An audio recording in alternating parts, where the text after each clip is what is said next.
Clear. तो हमने जो बात की थी, विश्व स्तरीय पहला प्रयास 1972 स्टॉकहोम सम्मेलन। उस स्टॉकहोम सम्मेलन के तहत हमने जो चर्चाएं की थी उसमें यूएनईपी की स्थापना हुई थी। एक हमने ये डिसाइड किया था कि विश्व पर्यावरण दिवस जो है 5 जून को मनाया जाएगा। 5 जून 2024 की थीम मोस्ट इम्पोर्टेंट है। और 1972 में भारत में पर्यावरण मंत्रालय नहीं था।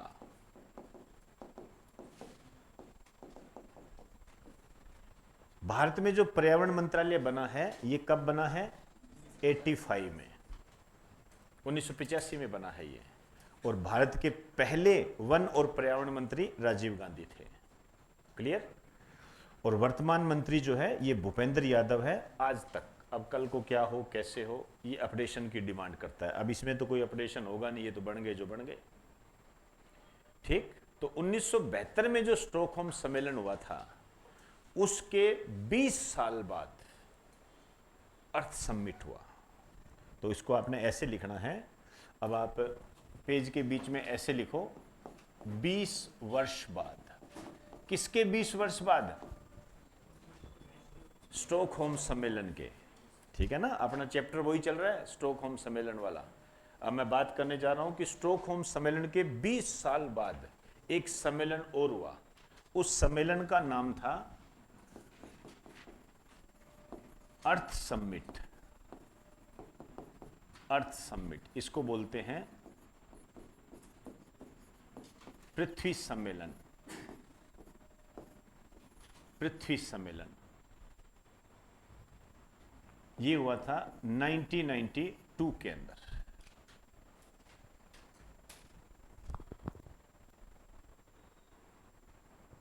1992 के अंदर अर्थ समिट।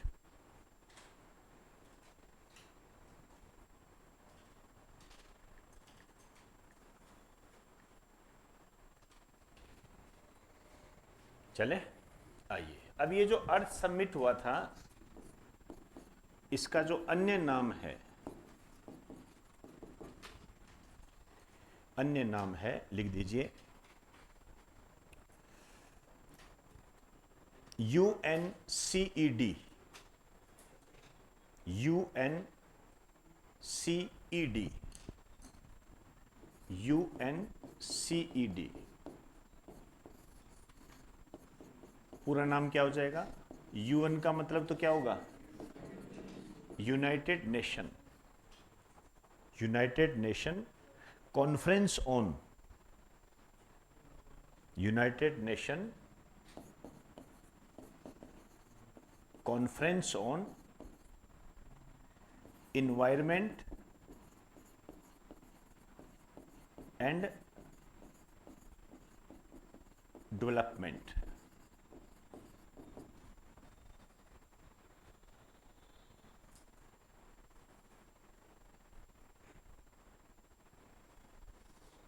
ठीक है, इन्वायरमेंट एंड डेवलपमेंट ये है। आइए अब आप देखिए ये सम्मेलन जो है कहाँ हुआ था? ये हुआ था रियो डी जेनेरियो में। ये क्वेश्चन ज्यादा पूछते हैं। रियो डी जेनेरियो कहाँ पड़ता है? ये ब्राजील। इसके नीचे लिखना, इसी कारण से इसे रियो सम्मेलन भी कहते हैं।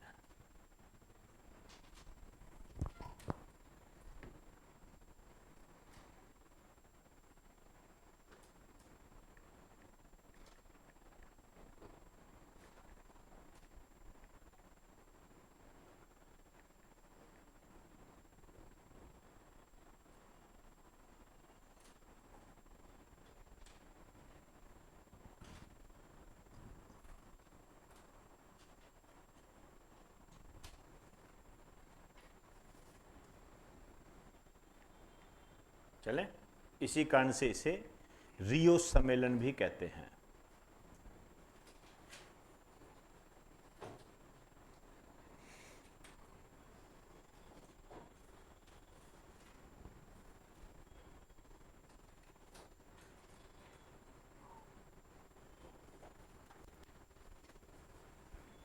चलिए,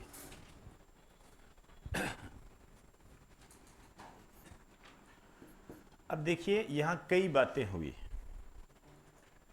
इसमें जो विशेष बातें हुई थी, एक तो इसमें एजेंडा 21 पेश किया गया था, ठीक है।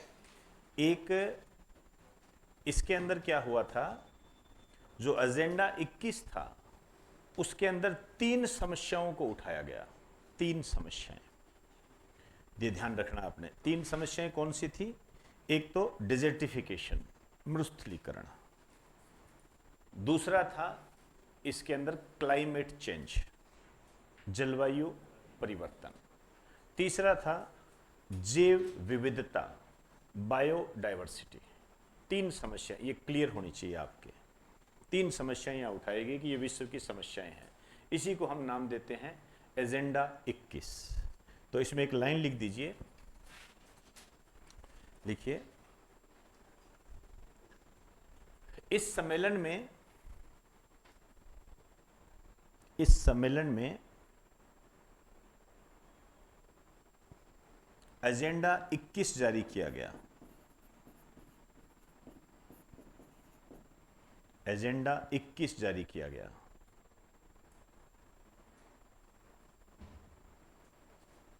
एजेंडा 21 जारी किया गया।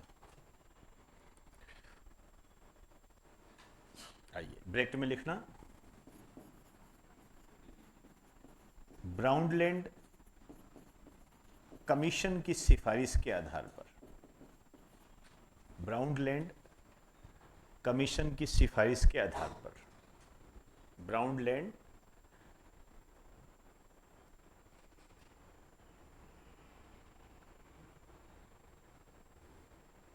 कमीशन की सिफारिश के आधार पर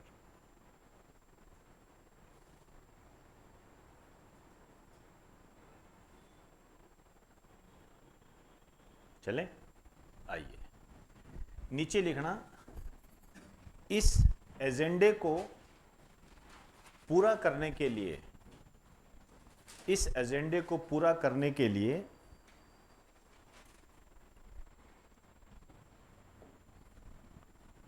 अन्य सम्मेलन आयोजित किए गए। इस एजेंडे को पूरा करने के लिए अन्य सम्मेलन आयोजित किए गए। अन्य सम्मेलन आयोजित किए गए। अन्य सम्मेलन आयोजित किए गए। ये कौन कौन से थे? जैसे रियो +5 सम्मेलन, रियो +5 सम्मेलन, ठीक है। 5 साल है। तो 1992 में रियो सम्मेलन हुआ था, जिसको हम पृथ्वी सम्मेलन, अर्थ समिट के नाम से जानते हैं। तो ये कब होगा फिर? 1997 के अंदर, ठीक है ना।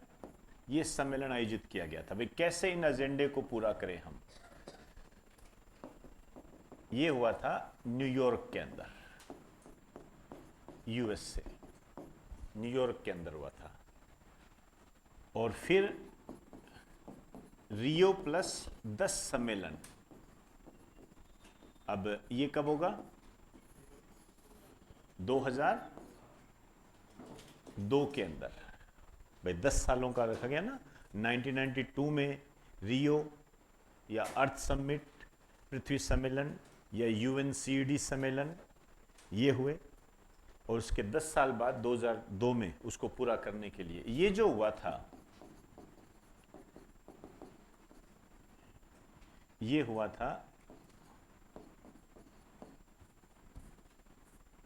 जोहान्सबर्ग में। जोहान्सबर्ग में, दक्षिण अफ्रीका में पड़ता है। जोहान्सबर्ग में हुआ था ये, दक्षिण अफ्रीका।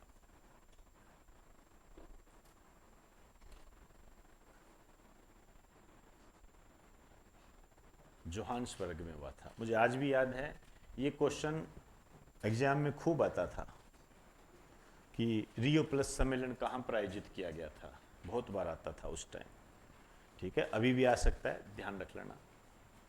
वापस एजेंडे पे आ जाइए, एजेंडे 21 पर आ जाइए।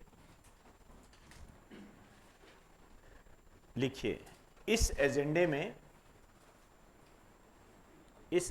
में समझ रहे हो ना बात को, उलझ तो नहीं रहे।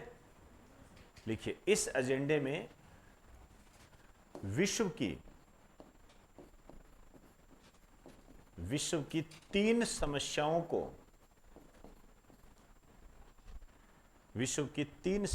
को उठाया गया।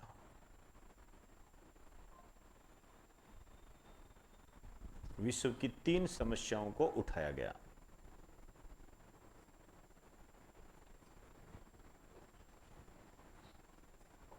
चले, आइए सबसे पहले लिखिए मरुस्थलीकरण।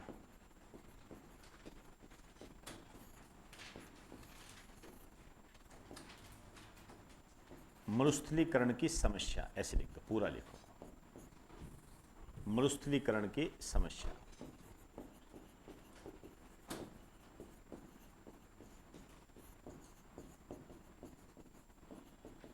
इंग्लिश में लिखना चाहो डिजर्टिफिकेशन कह सकते हो आप इसको, मरुस्थलीकरण की समस्या।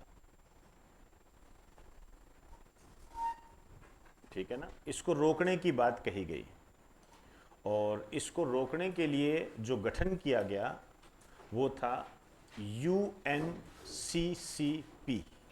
अब ये चीजें आपको ध्यान रखनी है। UNCCD है, सॉरी, UNCCD। जैसे अभी अपनों ने यहां बात किया ना, ये UNCED, ठीक है ना, ये किससे रिलेटेड है? ये पृथ्वी सम्मेलन को बोलते हैं। UNCCD ये किससे संबंधित है? मरुस्थलीकरण की समस्या को रोकने से संबंधित है। लिख दीजिए, United Nation convention to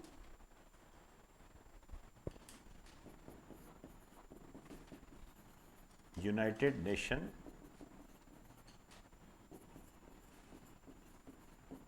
convention to combat desertification. United Nation convention to, convention का मतलब होता है मनाना ना, कन्वेंस, इससे निकला हुआ शब्द है ये। चले, इसमें लिखो, यह है मरुस्थलीकरण से निपटने से संबंधित है। यह मरुस्थलीकरण से निपटने से संबंधित है।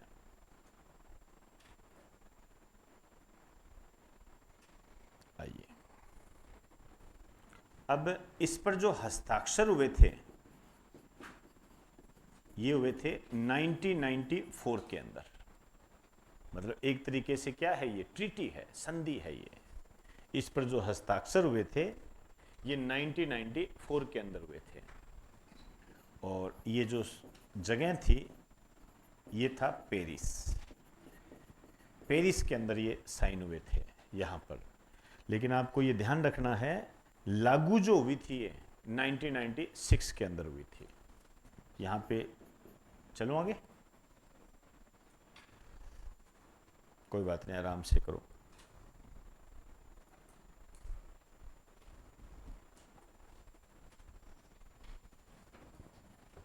ठीक, यहां आ जाइए। हस्ताक्षर 1994 में हुए थे लेकिन ये लागू हुई थी 26 दिसंबर 1996 को। 2 साल बाद लागू हुई थी ये, मरुस्थलीकरण से निपटने के लिए। और इसका जो हेड ऑफिस है ये है बोन, जर्मनी। बोन, जर्मनी इसका हेड ऑफिस है। क्लियर? आइए, अब कैसे निपटें? इसके निपटने के लिए क्या है, एक चीज मैं आपको क्लियर कर दूं, चाहे डिजर्टिफिकेशन है, चाहे क्लाइमेट चेंज है, ठीक है, चाहे बायोडाइवर्सिटी है, ये समस्याएं तो है। और इनसे निपटने के लिए सबसे कारगर जो परिणाम होता है वो यही होता है कि पेड़ पौधों को लगाओ, औद्योगिकीकरण कम करो, ये होता है। और ये दोनों ही काम करने किसी भी इकोनॉमी के लिए बड़े मुश्किल काम होते हैं। मैं मुश्किल शब्द इस्तेमाल कर रहा हूं, असंभव नहीं है, क्योंकि ऑप्शन नहीं है। जैसे हमें पेड़ काटने ही पड़ेंगे क्योंकि जनसंख्या बढ़ रही है, औद्योगिकीकरण, इंडस्ट्रियलाइजेशन ये बढ़ेगा ही बढ़ेगा। उसको कैसे रोक दें? इससे देश का विकास रुक जाएगा। इस कारण से क्या करते हैं, ये हर साल मिलते हैं, या 2 साल में एक बार मिलते हैं, या एक्सेट्रा 3 साल में एक बार मिलते हैं। तो ये जो मिलते हैं उनको कहा जाता है कॉन्फ्रेंस ऑफ पार्टीज। सब मिलते हैं ये, ठीक है ना। जैसे आपने कई बार नाम सुना होगा कोप, ठीक है ना, वो इन्हीं समस्याओं से संबंधित होता है। जैसे अब यदि मैं बात कहूं, इसका पहला सम्मेलन जो हुआ था ये 1997 के अंदर हुआ था। किसका सम्मेलन? UNCCD का पहला सम्मेलन 1997 के अंदर हुआ था। और ये जो सम्मेलन हुआ था ये था रोम के अंदर हुआ था, इटली।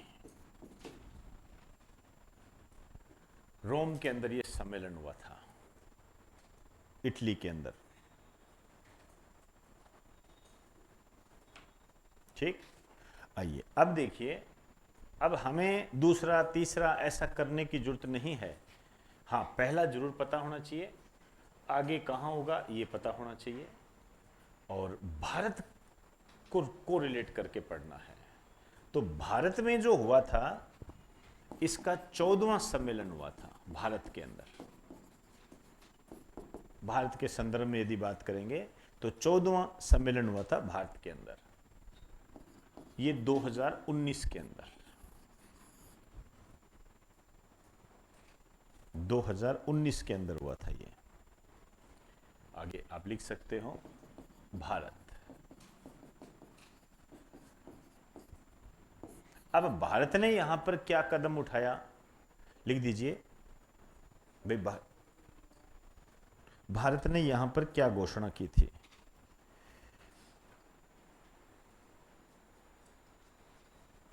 चलो आइए यहां पे लिख दीजिए भारत की घोषणा। ये क्वेश्चन होते हैं, इसमें लिखो भारत वर्ष 2030 तक, अंडरलाइन करो, भारत वर्ष 2030 तक 50 मिलियन हेक्टर,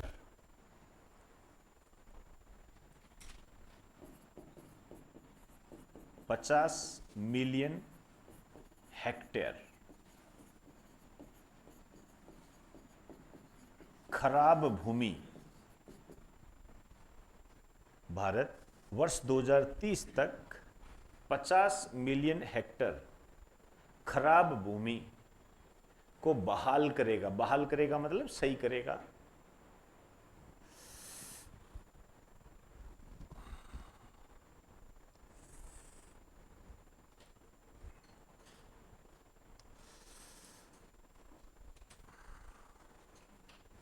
चले, ये हुआ। अब इसका जो 15वां कॉन्फ्रेंस हुआ था, 15वां सम्मेलन जो हुआ था, ये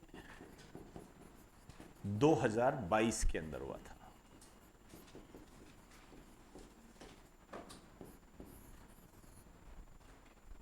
पंद्रहवां सम्मेलन 2022 के अंदर हुआ था। ये हुआ था अबीडजोन में, स्थान है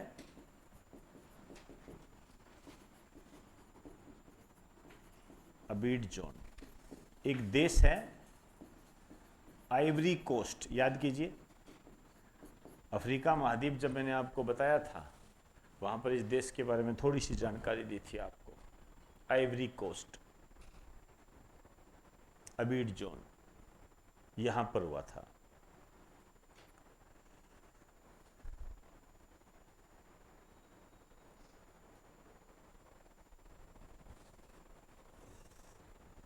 चलें, आइए अभी। अब देखो, आप देख रहे होंगे, जैसे मैं इसका आगामी बताऊं, इसका 16वां सम्मेलन जो होगा ये नवंबर 2024 के अंदर होगा। अब ये करंट का क्वेश्चन है, तो आप देख रहे होंगे कि ये जो सम्मेलन है ये 2 वर्ष में एक बार होता है सामान्यतः। ठीक है, सामान्यतः शब्द इसलिए इस्तेमाल कर रहा हूं कि 2019 में कोरोना आ गया था, कोरोना के बाद ये डिस्टर्बेंस हो गया था। आप देखते हो ओलंपिक खेलों में भी डिस्टर्बेंस हुआ, ठीक है ना। तो होता 2 साल में एक बार है। ये जो होगा ये आपके लिए काम की चीज है, ये होगा रियाद के अंदर, सऊदी अरब। अब आप देख लीजिए, अब नवंबर में जब आप अखबार पढ़ोगे, ठीक है ना, अखबार पढ़ोगे तो वहां आपके सामने ये आएगा कि UNCCD का सम्मेलन आयोजित किया गया, भारत ने ये पक्ष रखा, ऐसे रखा। अब आपको कोई जरूरत नहीं पड़ेगी भाई UNCCD क्या है, आप सब आपके सामने है। ये होती है जीके की ताकत, ये होता है। जब हम ये पढ़ लेते हैं, फिर चाहे अखबार में वो आ जाए, आप अपने आप बता दोगे कि UNCCD ये होता है। ये एजेंडा 21 में आया था, एजेंडा 21 की बार अर्थ समिट में आई थी। अर्थ समिट रियो डी जेनेरियो में हुआ था, 1992 में हुआ था। इससे पहले 1972 में स्टॉकहोम सम्मेलन हुआ था, जो कि पहला प्रयास था। अब आप देखो कैसे जुड़ गए, समझे ना बात को। ये होता है, ये इस तरीके से इसको थोड़ा सा तैयार रखना पड़ता है। बस थोड़ा सा बेस क्लियर हो जाए तो कोई दिक्कत नहीं आती है, ठीक है। अब आइए, दूसरी समस्या क्या थी, लिखो, जैव विविधता से संबंधित समस्या।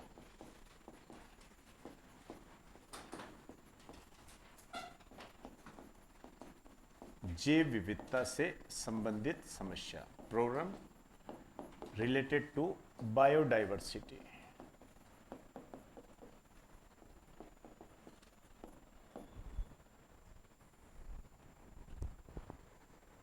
बायोडाइवर्सिटी,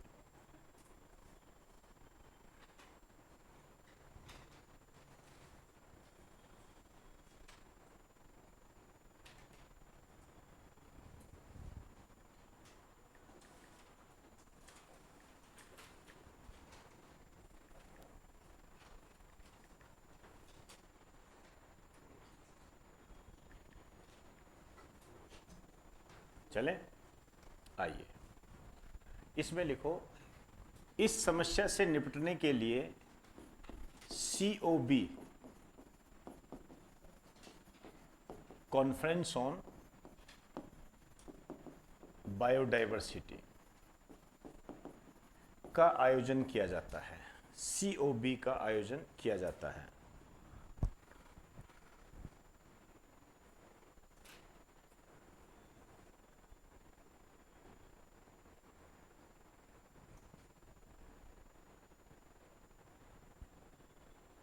अब ये बायोडाइवर्सिटी जो है, इसके बारे में हम डिटेल में अलग से ही चैप्टर पढ़ते हैं। याद कीजिए, मैंने आपको सिलेबस में भी बताया था कि बायोडाइवर्सिटी ज्योग्राफी के बाद हम पढ़ेंगे। उसके अंदर हम आर्द्र भूमि, नेशनल पार्क और ये जो अन्य जो प्रकार लुप्त प्रजातियां होती है उनके बारे में हम बात करेंगे। तो यहाँ मैं ज़्यादा बात नहीं करने जा रहा हूँ, बस थोड़ी सी ये बात लिख दीजिए, भारत के संदर्भ में इसको जोड़ दीजिए। भारत के संदर्भ में देखिए, भारत ने एक एक्ट बनाया था, अधिनियम, एक्ट बनाया था। उस एक्ट का नाम है बायोडाइवर्सिटी एक्ट 2002। तो भारत में जैव विविधता के संबंध में कानून कब बना था? 2002 के अंदर।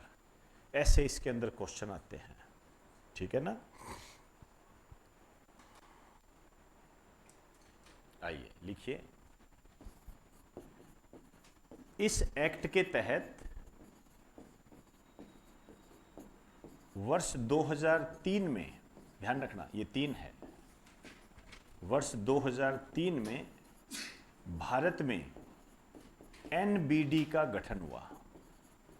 एनबीडी, एनबीडी, ठीक है, एनबीडी।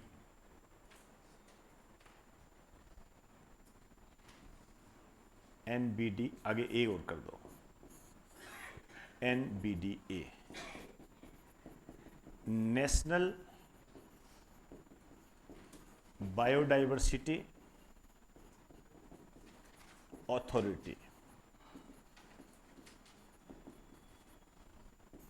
ऑथोरिटी, राष्ट्रीय जैव विविधता प्राधिकरण, हिंदी में लिखना चाहो तो, इसका गठन हुआ था। और अभी आपको सिर्फ इतना ही ध्यान रखना है कि इसका जो हेड ऑफिस है ये चेन्नई के अंदर है।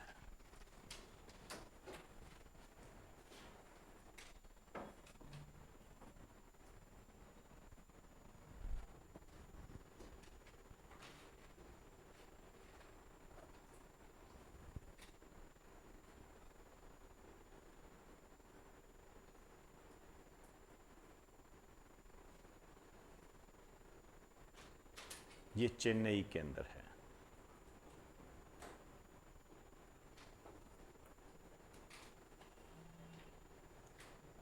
ठीक है, डिटेल हम जब बायोडाइवर्सिटी कराऊंगा तब करेंगे। अब आइए, एक बायोडाइवर्सिटी के संबंध में जो भारत प्रयास करता है,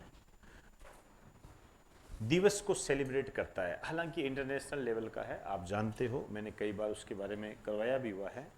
हो गया क्या सभी का? आइए, नई लाइन्स लिखिए। संबंधित दिवस अंतरराष्ट्रीय जैव विविधता दिवस, इंटरनेशनल बायोडाइवर्सिटी डे,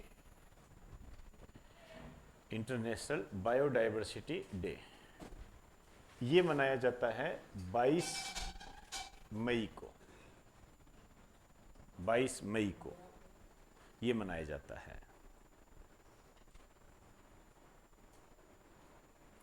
आइए, बस आपको ये ऐड रखना है कि 22 मई 2024 की थीम, 24 की थीम ये होती है be part of the plan. Be part of the plan, ये महत्वपूर्ण होती है चीजें। ठीक है, हालांकि देखो इससे भी ज्यादा महत्वपूर्ण इन्वायरमेंट डे की थीम, जल दिवस की थीम, पृथ्वी दिवस की थीम, ये ज्यादा होती है। ठीक है ना, जैसे हम पृथ्वी की बात करते हैं तो वर्ल्ड अर्थ डे मनाया जाता है। ये कब मनाया जाता है? 22 अप्रैल को। ठीक है ना, 22 अप्रैल को। इस 22 अप्रैल 2024 की थीम क्या है? Planet versus plastic. और इससे पहले एक दिवस मनाया जाता है विश्व जल दिवस, 22 मार्च। उसका क्या है? Water for piece. मैं चाहूँगा, या आप लोगों की तो जुबानी याद ही होगा, वैसे तो लिखने की तो जरूरत नहीं है ना, मतलब ये तो दिमाग में रहता ही है। किस किस के दिमाग में रहता है?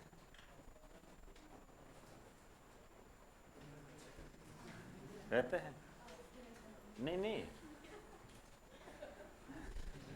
नहीं, वो होता है कई बार कि अरे ये सब कुछ यहाँ है, कहीं आप कहीं देखा होगा, अरे कई लोग आपको बोलते भी होंगे, ये इतना लिखने में टाइम वेस्ट क्यों करते हो आप देखिए, लिखने में टाइम वेस्ट क्यों करते हो, इसमें तो आप नॉर्मल है, ये तो सीधा बेटा, बोलता भी बेटा है वो, हालांकि आपकी उम्र का है, बेटा ये खेल होता है, यहाँ से ऐसे करता है कई देर तक, ये खेल होता है, लिखने में टाइम वेस्ट मत किया करो, ये इस टोटली टाइम वेस्ट। हमारी ज्योग्राफी की जो होती है उसमें बेचारे बच्चे हैं, मेहनत करते हैं, कोई मैप बनाता है, कोई ऐसे बनाता है, कोई वैसे बनाता है। कौन मेरा के पास पढ़ते है क्या? अरे अरे जानते हैं कोई लेवल नहीं है, कोई लेवल नहीं है, जानते हैं हम उस चीज को, ये चीज है। तो ये एक पार्ट होता है लाइफ का, इससे किसी को कोई फर्क नहीं पड़ना चाहिए, ध्यान रखना। ये मैं मेरे लिए तो देखो कह ही रहा हूं, मैं तो मेरा जीवन है, मैं समझता हूं आपके जीवन में भी कोई आपको कुछ भी कह दे, आपको सिर्फ अपना लक्ष्य पता होना चाहिए। कोई कुछ भी कह दे, बहुत मिलेंगे आपको, तू नौकरी लगेगा, तू लग के दिखा देना, तू लग के दिखाना मेरे को, आप बिल्कुल मिलेंगे आपको। यदि जिसकी स्टार्टिंग है 1-2 साल तो उसको चैन से जीने देंगे, लेकिन उसके बाद में 2 साल बाद सत्यानाश कर देंगे। अच्छा कलेक्टर बनेगा, आजा। किसकी तैयारी कर रहा है? सीईटी, अभी सीईटी की कर रहा है, तो पिछली बार हुआ नहीं था क्या? ओ हो जाएगा, हो जाएगा। आप देखो मतलब कितनी खुशी मिलती है उसको जब आपका सिलेक्शन नहीं होता है। तो मैं मजाक नहीं कर रहा, ये हकीकत है, ये सच है। उसको फीलिंग अच्छी आती है, यार ठीक है मैं लगूं ना लगूं, ये नहीं लगना चाहिए। सबसे बड़ी बात ये होती है, कोई काम कर रहा है, पढ़ रहा है, जैसे आप पढ़ने लग गए और बाई चांस कोई वायरस घुस गया आपके साथ, वो किसी भी रूप में हो सकता है, वायरस घुस गया, वो आपसे जलन रखेगा ही रखेगा। हजारों में एक व्यक्ति ऐसा होता है जो आपको ये कहेगा भैया पढ़ ले ढंग से, मेरे को ही पढ़ने दे। एक व्यक्ति ऐसा होगा हजारों के अंदर। और तो कहेंगे अच्छा पढ़ रहा है, अच्छा इसका पेपर है क्या, अरे यार मेरे को है ना जीटी जाना था, चल रहा है क्या, उधर मेरे को थोड़ा सा काम था यार, मैं गांव जा रहा हूं यार, मैं सोच रहा हूं तू भी चले, तू भी मिलाना ना, अब साथ साथ चलेंगे, ठीक है। धक्के से ले जाएगा आपको, चाय पीने चलते हैं यार, अरे ऐसे क्या पढ़ता ही रहेगा क्या, दिमाग खराब हो जाता है, ज्यादा ऐसे नहीं, आजकल साइलेंट अटैक और हो रहे हैं। ये जो बिरादरी होती है ना बेटा, इससे दूर रहो। इसलिए क्या होता है, इसके लिए आपको कहीं भी जो भी है, ज्यादा से ज्यादा आपको जो सिलेक्टेड बच्चे होते हैं वो आपको यही राय देते हैं सोशल मीडिया से दूर रहो, क्योंकि ये सब सामग्री सोशल मीडिया के माध्यम से मिलती है। मोबाइल ऑन रहेगा, कोई ना कोई फोन करेगा ही करेगा, और ये आते ही आते हैं, आते ही आते, अरे कहाँ खड़ा है यार, अरे यार मैं इधर जा रहा था यार, ये ऐसे कर रहा था यार, मैं वो कर रहा था, तू चल रहा है क्या यार। इनसे दूर रहो, अपना मैटर अपने पास रखो, किसी को बताने की जरूरत नहीं है। पढ़िए, 15-20 बार पढ़िए, नहीं समझ में आता है टीचर के मत्थे पढ़ो, बात करो उससे, मेरे नहीं आ रहा जी समझ में, सर इसको कैसे तैयार करूं, मैंने इतना किया था, मैं भूल जाता हूं सर, मैं कैसे करूं, मेरे नंबर नहीं आ रहे सर। तो टीचर आपको बताएगा भाई तू कर क्या रहा है, क्या कर रखा है तूने आसपास, पता लगा कहीं अड्डे पे तो नहीं जा रहा, क्योंकि अड्डे वाले क्वेश्चन कभी सॉल्व नहीं होते, वो आपके पूरे दिमाग को खत्म कर देंगे। तो जो आपको कंटेंट दिया जा रहा है, अभी और भी आपको कंटेंट दूंगा मैं, उसको ध्यान से लिखिए। और मैं आपको बता रहा हूं ये जो चीजें होती है ये वाली, ठीक है ना, जैसे वर्ल्ड वाटर डे 2024, इसकी थीम है वाटर फॉर पीस। जैसे वर्ल्ड अर्थ डे 2024, इसकी थीम है, बताइए, प्लास्टिक वर्सेस प्लेनेट। बेटा ये जो चीजें हैं ये रच बस जानी चाहिए, आपके रच बस जानी चाहिए। ये आपके जिस दिन क्वेश्चन आएगा ना, आपको आज का दिन लेक्चर याद आएगा। ये बहुत आते हैं, ये मैं डाइवर्सिटी डे के बारे में तो नहीं कहूँगा कि ये बहुत आता है, लेकिन ये तो महत्वपूर्ण है। और पर्यावरण दिवस की थीम मैंने कल आपको लिखवा दी थी, ये तैयार होनी चाहिए आपके, इसमें कोई कंफ्यूजिंग नहीं होनी चाहिए। इसीलिए क्या है, मेरा प्रयास रहता है बार बार लिखाना। हालांकि कई बच्चे इरिटेट हो जाते हैं इससे, पर इससे कोई फर्क नहीं पड़ता है, वो तो बच्चे ही हैं, अपना काम करेंगे ही, वो उनके आधार पर थोड़ी चला जा सकता है।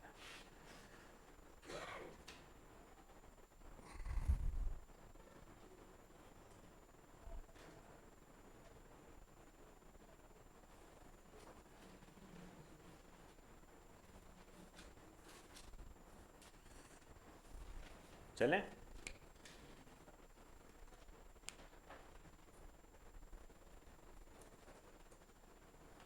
ठीक, तो दो समस्याएं होगी, एक मरुस्थलीकरण, दूसरा जैव विविधता, और तीसरी समस्या क्या है, लिख दीजिए, जलवायु परिवर्तन को रोकना।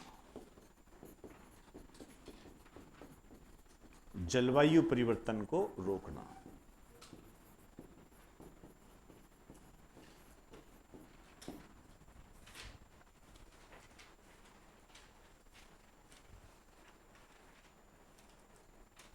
जलवायु परिवर्तन को रोकना। अब क्लाइमेट चेंज क्या है? मरुस्थलीकरण आप समझते हो, जैव विविधता आप समझते हो, मतलब जीवों में जो, पृथ्वी पर जो जीवों की विभिन्न प्रकार की विविधताएं पाई जाती है उनको बनाए रखना। विभिन्न प्रकार की प्रजातियां लुप्त हो रही है, टाइगर लुप्त हो रहे हैं, कम हो रहे हैं, तो इसका मतलब जैव विविधता को खतरा, वो खतरा होता है। कोई जीव जंतु जो भी लुप्त हो रहे हैं या संकटग्रस्त है, ये सब इसके अंदर आते हैं, जैव विविधता के अंदर। और क्लाइमेट चेंज, ये इन दोनों से ही सबसे बड़ी समस्या है, ये ज्यादा हाईलाइट रहता है हमेशा।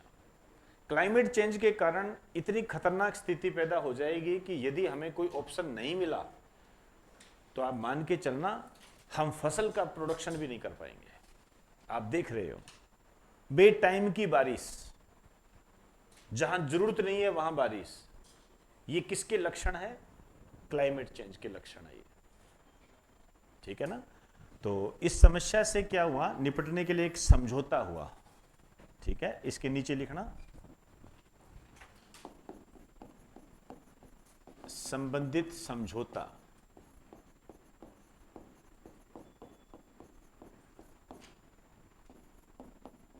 प्रोटोकॉल, इसको प्रोटोकॉल भी बोलते हैं, इसको संधि भी बोलते हैं।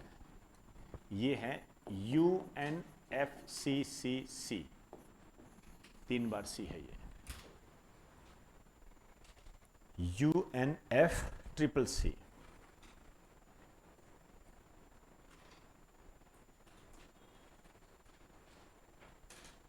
इसके नाम में ही अर्थ है ये,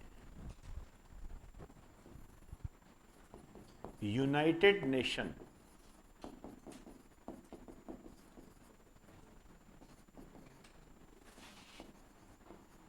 फ्रेमवर्क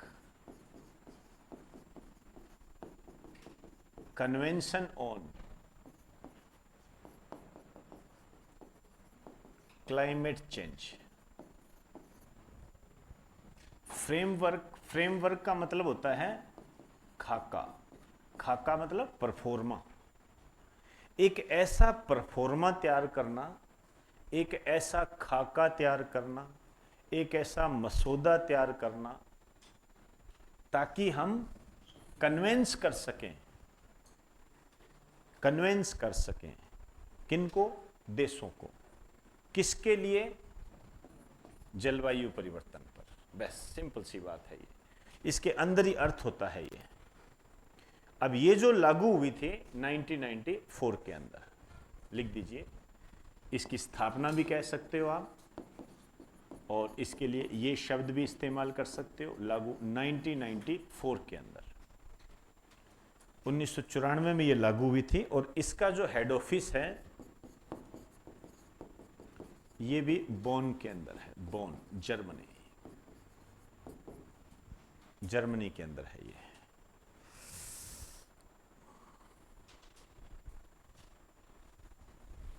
आइए, हस्ताक्षर करने वाले देश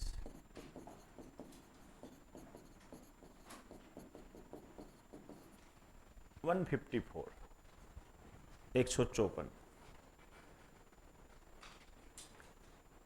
जो साइन किए हैं वो तो है 198, ठीक है, लेकिन इसमें जो देश शामिल होते हैं 198, ठीक है। 154 तो हस्ताक्षर वाले हैं, 154 हस्ताक्षर वाले हैं, लेकिन जो बैठक में भाग लेते हैं वो 198 है। 2 मिनट सुन लीजिए, ऐसा क्यों? ऐसा इसलिए है कि जैसे हमने कोई प्रोग्राम चालू किया, ठीक है ना, प्रोग्राम चालू किया कि ऐसे ऐसे करके ये होंगे, तो आप आइए। तो कई कहते हैं आ रहा हूँ जी मैं, ठीक है, मैं आपके पक्ष में हूँ, साइन सुइन कर लिए, नहीं जी आप सही हो। अब कईयों की चीज़ें समझ में नहीं आती है, वो कहते हैं मैं देख रहा हूँ एक बार, तो इधर उधर देखता रहता है, बात करता है, ठीक है। एक तरीके से क्या इसको डेमो लेने वाले होते हैं ना प्राणी, इधर उधर घूमते रहते हैं, कभी यहाँ डेमो ले लिया, कुछ वहाँ डेमो ले लिया, डेमो लेते थे, बाद में वो अच्छा वहाँ आपको बताया था वो कहाँ फिर फंसता है, जहाँ पर बढ़िया सा महिला वर्ग बैठा होता है, आराम से फंस जाता है वो। उसका जीवन फिर यहाँ पर जीवन उसका उसी दिन डिसाइड हो जाता है कि ये कहाँ जाएगा, अब वहीं डिसाइड हो जाता है। ये वो देश होते हैं जिन्होंने साइन नहीं किए होते हैं, लेकिन इसको कुछ हद तक मानते हैं, ठीक है। 190 डेज ये आपस में पर ईयर मिलते हैं, हर साल मिलते हैं, और उसको हम कहते हैं COP, कॉन्फ्रेंस ऑफ पार्टीज, कोप, ठीक है ना। जो बच्चे RAS मेंस का पेपर दिया हो, नहीं दिया हो तो कोई बात नहीं, पढ़ा होगा, दे रखे हैं। RAS मेंस 2023 के अंदर सीधा क्वेश्चन आया था कि अभी जो 2023 के अंदर जो कोप हुआ था उसमें मुख्य बातें क्या हुई थी, मेन क्या उद्देश्य क्या थे, क्या समझौते हुए, क्या संधि हुई, बस 4-5 लाइनें उसके अंदर लिखनी थी, ये आया था। अब आप समझ रहे हो कितना महत्वपूर्ण है। मैंने आपको एक पेपर भेजा था, उसमें एक क्वेश्चन था, यदि किसी को याद हो तो मुझे मेरा समर्थन करना। कोप 21, कोप 22, कोप 24, इस तरीके से आगे स्थान दे रखे थे और कहा था सुमेलित करो। ये इस तरीके का क्वेश्चन अभी हाल फिलहाल आया है,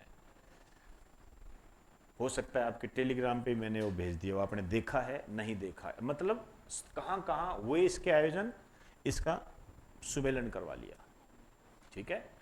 चलिए जी, चलो कोई बात नहीं, इन सब की बात हम करेंगे। इसमें लिखो यहां पे, इस संधि के तहत, इस संधि के तहत प्रत्येक वर्ष 198 देश,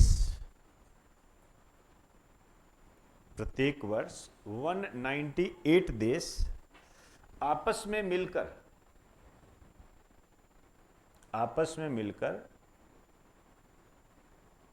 क्लाइमेट चेंज की समस्या से, आपस में मिलकर क्लाइमेट चेंज की समस्या से निपटने का काम करते हैं,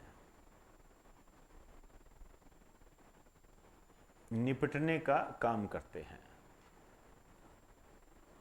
इसे कोप कहते हैं,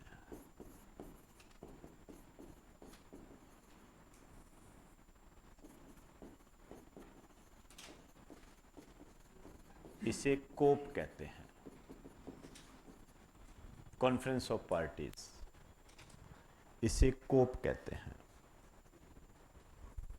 क्लियर? आइए, अब इस संबंध में जो पहला कोप हुआ था ये 1995 के अंदर हुआ था, 1995 में, और ये हुआ था, स्थान था बर्लिन, जर्मनी। अब ये चीजें आपको ध्यान रखनी है। जलवायु परिवर्तन के संबंध में पहली विश्व स्तरीय कॉन्फ्रेंस कहां हुई थी? बर्लिन के अंदर। ये ऐसे बनते हैं, ये पूछे जाते हैं, ये आपका स्टैटिक पोर्शन होता है। नया पूछने की बजाय पुराना पूछना, ऐसे जानते हो आप, आते हैं ऐसे क्वेश्चन। नया नहीं पूछेगा, पुराने से जोड़कर पूछ लेगा। तो पहला जो हुआ था ये 1995 के अंदर हुआ था। अब जैसे जैसे हम आगे बढ़े, हर साल ये होता है, 1996 में भी हुआ। अब ये हर चीज को जानने की आवश्यकता आपको नहीं है, लेकिन ऐसे कोप जहां महत्वपूर्ण बातें हुई उनके बारे में आपको जानकारी होनी चाहिए। जैसे तीसरा जो कोप हुआ था वो 1997 के अंदर हुआ था। जापान का एक शहर है क्योटो, वहां पर हुआ था। तो यहां पर आ जाइए, तीसरा कोप 1997, स्थान था क्योटो। ये जापान का एक शहर है, यहां हुआ था ये।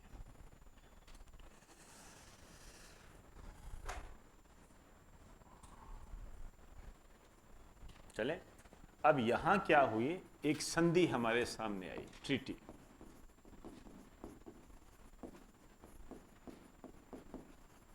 उसका नाम था क्योटो संधि या प्रोटोकॉल।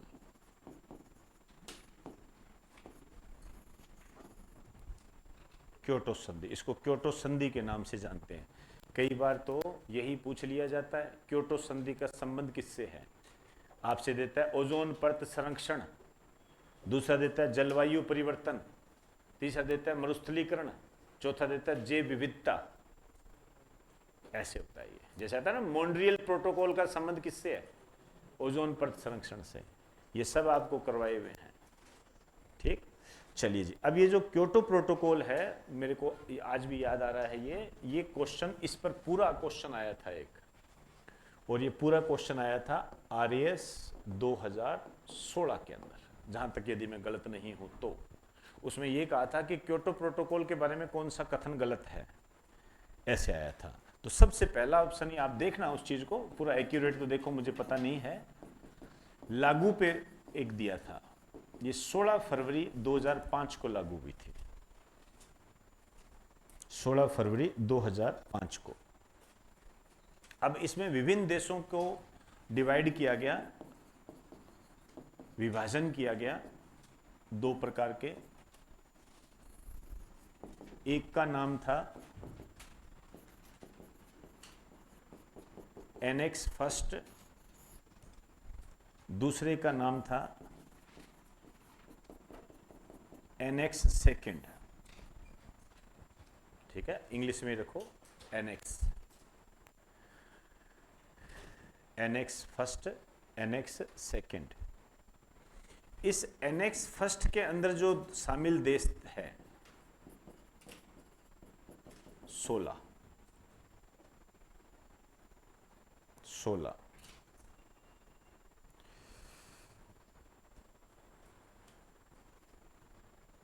और इसके अंदर ये तो टोटल 16 आ गए, इसमें अन्य देश आते हैं।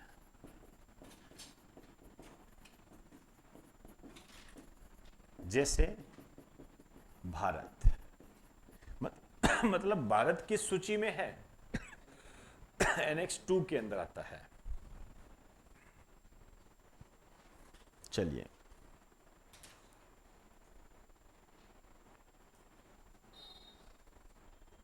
चले आइए, यहां क्या घोषणा हुई, एक बार लिखो फिर बताऊंगा। लिखो, वर्ष 2010 तक, वर्ष 2010 तक CO2 का उत्सर्जन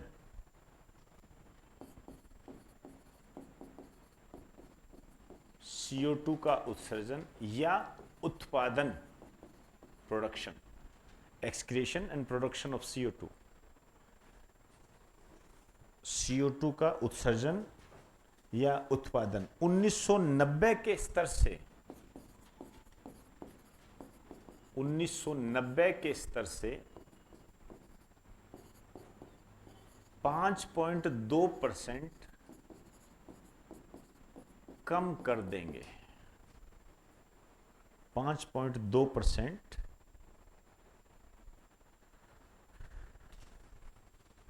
कम कर देंगे। ठीक है, आइए, क्या अर्थ है इसका?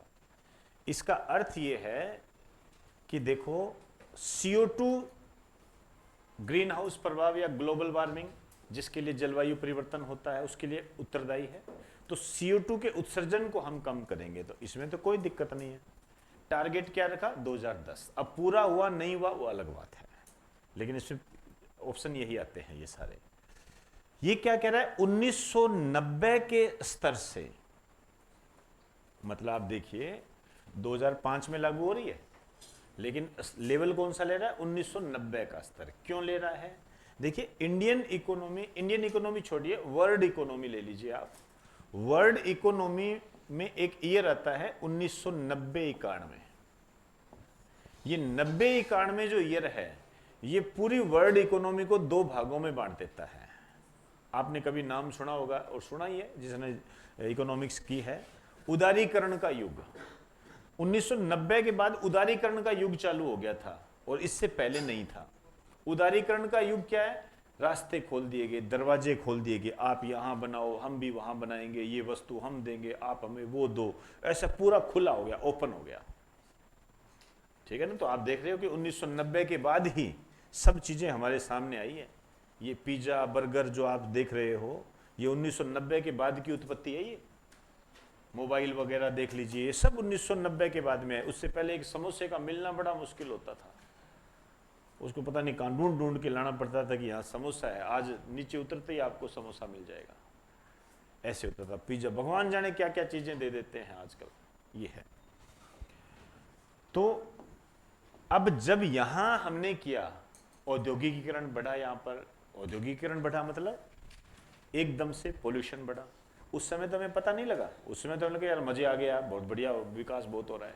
लेकिन पता लगा विकास के साथ साथ हम सत्यानाश भी कर रहे हैं अपने जीवन का। तो हमने एक वो कह दिया कि वो जो था, मतलब यहां ठीक थे हम, इस लेवल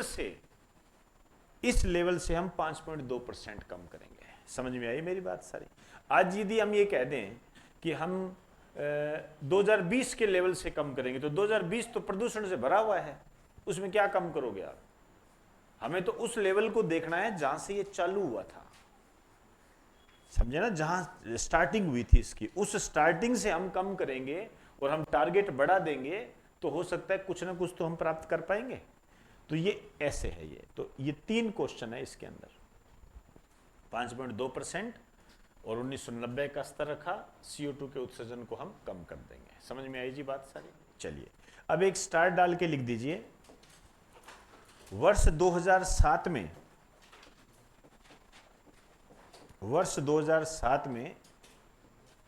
कनाडा ने इस संधि को मानने से इनकार कर दिया। कनाडा ने इस संधि को मानने से इनकार कर दिया।